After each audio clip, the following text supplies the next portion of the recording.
Welcome back. Hope you're hungry and looking for a fun experience with friends, because today in the Great Day Kitchen we have Chef David Rabin from Caboose Tavern, who's already sizzling it up. What do you got sizzling over there, Chef? I got a venison steak coming and some mountain potatoes and green beans with a little bit of we'll finish off with a wild boar bacon, red wine jus. Ooh, you said venison. Yep. Is venison popular around here? Or you try, like, I'm cause trying your to kind of help yeah. bring it to more of the forefront. It used to be more popular back in the day. Now it's kind of hit or miss. I mean, surprisingly, it's one of those things that when I started putting wild game on the menu, people went after it.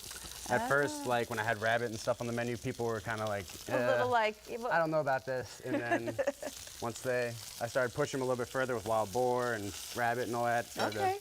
And the venison's a kind of an easy one because I feel like it's accessible. Most people know about it. Yeah, that seems to be the... Even if they've never personally had it, but it's in their comfort zone because they know someone who's harvested or, you know, has it in their freezer and tasted it. So you're a perfect place to go for adventurous people. Like, yeah, I mean, I think it's elevated comfort food because we focus on Appalachian cuisine, so it's all about what we can source locally, what we can get from responsible growers, and then also, to another degree, it's just kind of what Virginia actually has. Like, people overlook a lot of the natural foraging aspects and a lot of the natural wildlife that's there. So.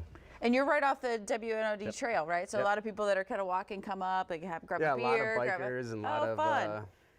I love that. All right, so. You've got, what about the potatoes over here? So we've just been, I just rendered down the onions and released all their moisture, and then slowly cooked the potatoes and the green beans, kind of like, you know, you would cooking on a wood stove during the winter to kind of warm yourself up. Oh, okay. So it's kind of a classic dish, but we kind of try to elevate it with some of the more fun ingredients, and so it's pretty exciting to me because it's just how simple things can be, but yet they shine through still. Right. So. Yeah. It doesn't seem like it's something. I mean, this is something maybe we could make at home, right? Yeah. It's not too. The ingredients aren't ridiculous. There isn't a whole bunch of stuff going on in there. The venison Simple might be people the tricky like part. yeah. We'll leave that to the pros, but everything else. And you talked about. Is there anything else we need to? I'm just gonna make the sauce with you, and you're gonna. Oh yeah, let's do that. Let's do that before we get. You're gonna want a towel because that pan will be hot. Okay. To grab it there. So we got the fond and all the stuff that we got from searing it. So we're just gonna deglaze a little red wine. It's like a full cast iron skillet. Then we're gonna hit it with a little bit of stock. We're gonna rehydrate our wild boar bacon we make in house. How is wild boar bacon different than what we're used to? It's just a different animal. Everything else is the same. Okay. It's still bacon. Yeah. It is That's all the word you need is bacon. A wild boar is just pretty much a wild pig. Okay. So we're just gonna let that reduce a little bit and throw it around a little so we can get it to emulsify a little bit and reduce and intensify its flavor. So you talked about Appalachian style, and how would you describe that? So it's about what you can actually grow yourself, what you can source locally. It's about what can grow there.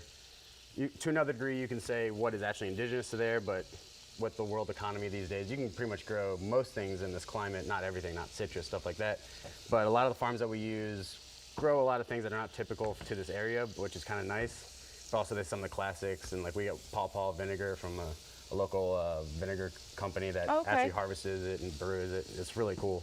So it's really cool to be able to work with some of these vendors that are doing something very different than we're supporting the local economy too, and getting some great food out of it as well. Here, let you plate that. While you're plating that, what do you have coming up at Caboose? All right, so we're changing up the menu the beginning of November. Okay. And then we'll also be releasing a Veterans Day beer with the hop company we use. I think I forget the name off the top of my head because I don't want to confuse it. But they're doing a collaboration with Hunter 7, which is a veteran-owned company or nonprofit that helps get veterans health benefits from like burn pits and stuff like that they faced while they were overseas. So it's a really cool project. We're really excited about it. I bet. All right, while you're finishing that up, check out Chef Rabin and Caboose Tavern near the WNOD Trail in Vienna. So many great things coming up, and get a little adventurous palate going on. Chef, thank you very much.